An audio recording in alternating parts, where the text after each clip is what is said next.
This may soon become the most expensive face mask in the world. It's encrusted with a staggering 3,600 diamonds and is set to fetch around $1.5 million. Its Israeli designer Isaac Levy says the 18-carat white gold mask was ordered by a Chinese businessman living in the US. Personally, I would not walk with a mask like this. I think that we all should wear the same regular N95 mask, but money maybe doesn't buy everything.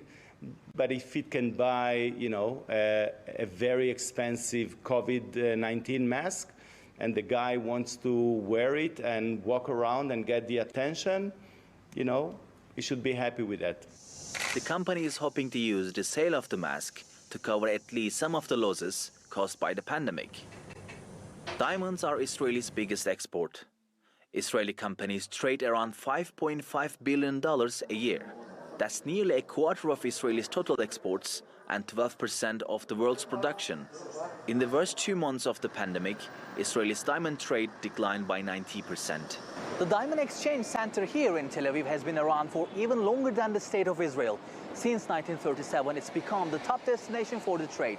But like many products around the world right now, these diamonds are also in the rough, with COVID-19 slashing international buyers by more than half. In Israel, small businesses are asking the government for compensation.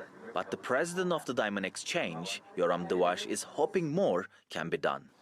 We try to think differently, not to come and ask for money, to bring a plan that without money, the government can give us, for example, free zone for diamond in the Diamond Exchange. We're going to invest all the money, we're going to build the structure, and in the minute, companies from all over the world will know that in Israel you have free zone and they don't have to pay tax for their business. I believe we will have plenty of companies, and huge one, that will come here, make business, the traffic will grow.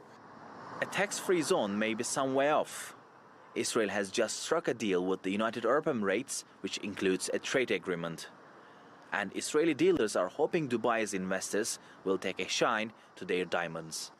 Mustafa Fatih, TRT World, Tel Aviv.